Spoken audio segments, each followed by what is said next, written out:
Hey guys, Metal Viking 82 here, back with another Viking Orations. Got another album review to do for you today.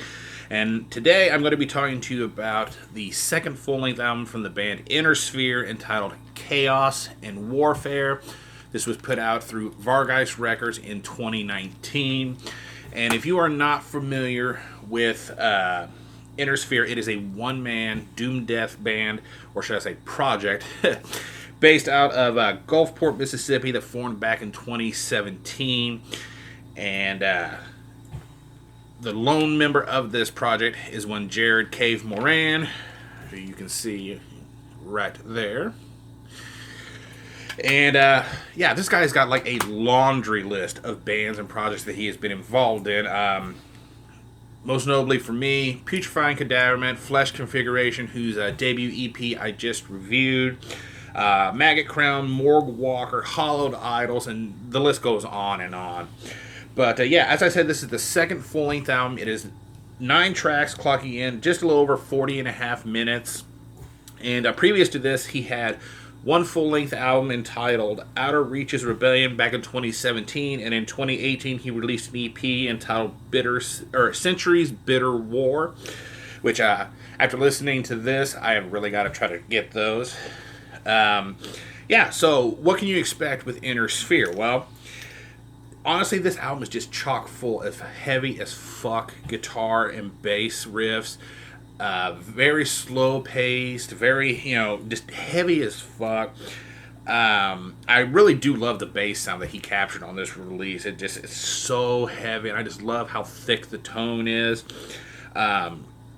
They do kind of speed up at times to more of a mid-paced rhythm, but it never really reaches that really fast and chaotic, riffing style, which of course this is Doom Death, so you're not really going to expect that. Another thing I really love about this is I love the drum sound on here, and I love the performance that he turned in, especially the, nice slow double bass work that he does. I just think it's really cool sounding, and it's also very thick. It's got a very thick drum sound to it. And, again, going back to taste and personal preference, some may have an issue with his kick drum sound here, but because it does have a slightly clicky sound to it. But again, this is another time where I don't really mind it as much. I've heard some in the past that I was not a big fan of, but here I don't really mind it. I think it kind of adds to it a little bit. Let's see here. The other thing I've noticed, track 8, Tactical Nuclear, is probably the fastest song, the fastest starting song that you are going to hear on this entire album. It does have a pretty fast-paced riff, but otherwise throughout this whole thing, it's just slow, heavy, crushing doom death.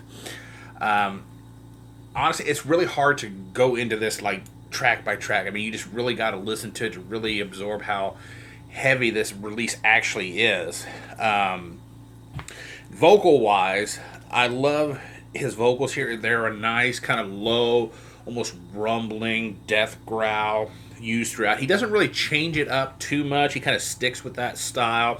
He has a very old school style growl to him, I have to say. And he does throw in a few, kind of like bleh style. That was really stupid. Style sounds here and there, but most of the part he sticks with the death growl. He does a really great job, I think. Overall, this is just a really solid Doom Death album. I mean, if you love Doom Death, definitely check this out. When I was listening to this, it reminds me of Mortician during their kind of slower moments, because most people know Mortician for their fast-paced, inhuman-sounding drums and everything, but they also have their moments where they, do that low and slow rumbling sound, and it kind of reminded me of that while I was listening to this, and even some of the vocals at times kind of reminded me of Will Romer and his vocals. And the other thing that I kind of picked up on while I was listening to this was Thor's Hammer. The Doom Death band that released one EP titled Dometigsnacht.